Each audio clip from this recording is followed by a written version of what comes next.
So I'm here with ReGina Lopez-Whiteskunk, and I'm going to invite ReGina to speak to us about her experience and her issue. We're here at the UN Permanent Forum for Indigenous Peoples and Indigenous Peoples Issues. So I'd like, ReGina, could you talk to us a little bit about what the issue is that you came with and your experiences with your peoples?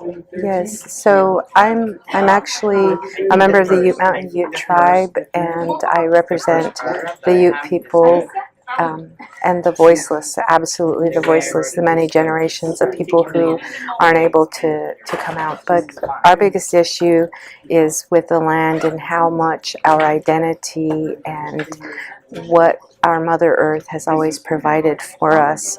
And the biggest concern right now is all the wrongs being done. And why we bring that is because we have many generations yet to come.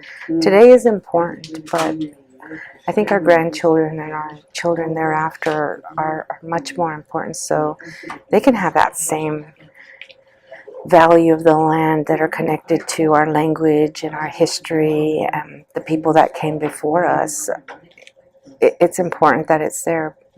If it gets explored, developed, and exploited, we won't have our heritage, and there'll be less to be able to tell our story of our existence and the people that came before us. There's a lot of things that one has to overcome, and the land, the threats to the land, they are all absolutely things that I feel very passionate about.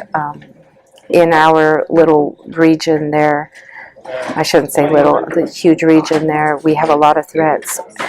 Within just miles of the community in Utah, in the Bears Ears region, we have one of the last uranium mills that processes in the country.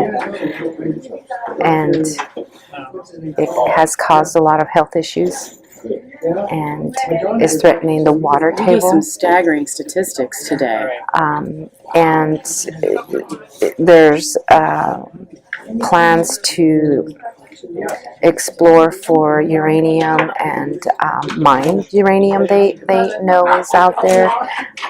There's other minerals out there, potash and oil and gas, which are definitely going to be very invasive processes to the land.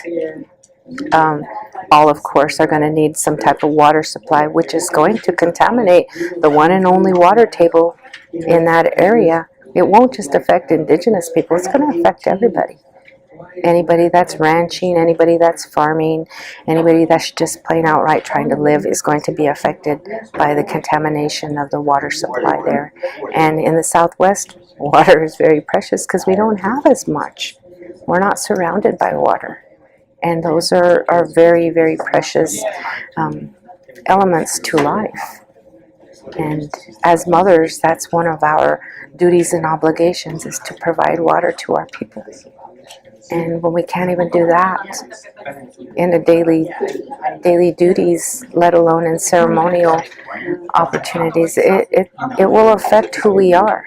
And that ability to take part in those prayers to say for the land and to say for the safety of the water, because life comes from the watering of the plants, the people. So, you know, it's something that if we don't do something about it now, we will truly be in trouble for the next several generations. So I was just going to ask, your family is really important to you. You've mentioned it several times in from the forum and also just with me here. So I would like to hear more about how your family perhaps has inspired your work and is with you now and here, even if it's influencing you here, that they're with you. Oh, absolutely. My family is a big part of my work. You know, my grandparents were always the wealth of indigenous knowledge to me. They shared, you know, the stories. They shared our connection with Mother Earth and how we learn to live in a great relationship, and how we give back to one another, to be able to partake in our ceremonies, to take the shoes off and feel that connection, wear our moccasins and feel and let her feel us, because I think every time I put my feet down, whether it's the first time being there, my footprints will always be there. She'll always know that I've been there. I will know I've been there. So it's a new relationship, a new part of a relationship, and it's one of the reasons why I felt for a long time that I wanted to come to this area to visit Ground Zero, because I needed to make that connection.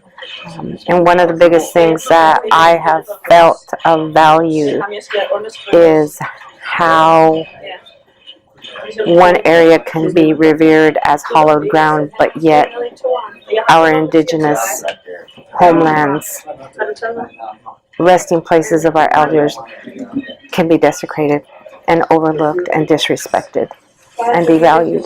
That's not what it's about. It's about mutual respect. And if you want me to be a better neighbor, then I would expect the same thing. My other question was then your connection to the land, because you brought that up just now when you're talking about your family and how that, I guess, if you want to talk about your connection to land, and also I heard about running, and I don't know what that is, and I don't know that many United Methodists, that's where I'm coming from, the jurisdiction of the Northeast here with the United Methodist Church, and I don't know that we know a lot about this, so I would love to hear about this from you.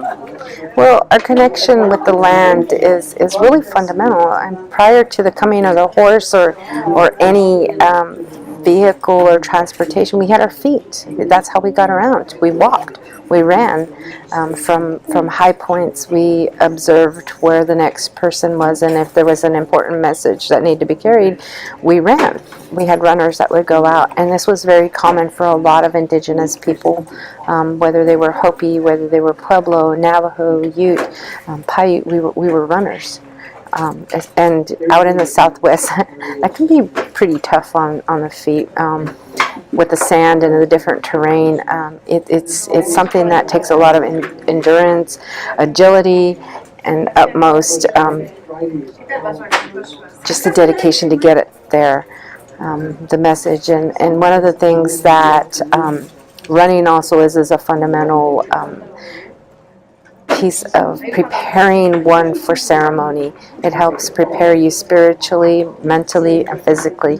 And those are all things that when you go into a prayer state that are going to be challenged. So you want to be prepared. And one of the things that are built into a lot of the cultural beliefs and customs of Southwestern tribes is that one of the first ways you start out is running to the east, just running and doing it in the early first light of the day.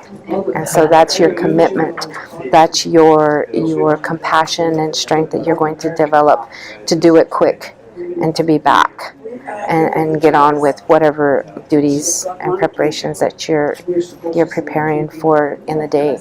So with that same thought of the prayers and running and how that's built into many of our cultures and customs in the Southwest, one of the things that many of us got together and created an alliance. So we have a group called Bears Ears Prayer Run Alliance, which we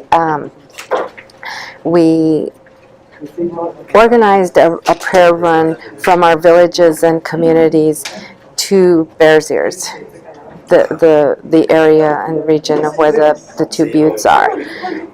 So on May 12th through the 17th, the week of, many of the pueblos in New Mexico started out their run, and we ran this relay style.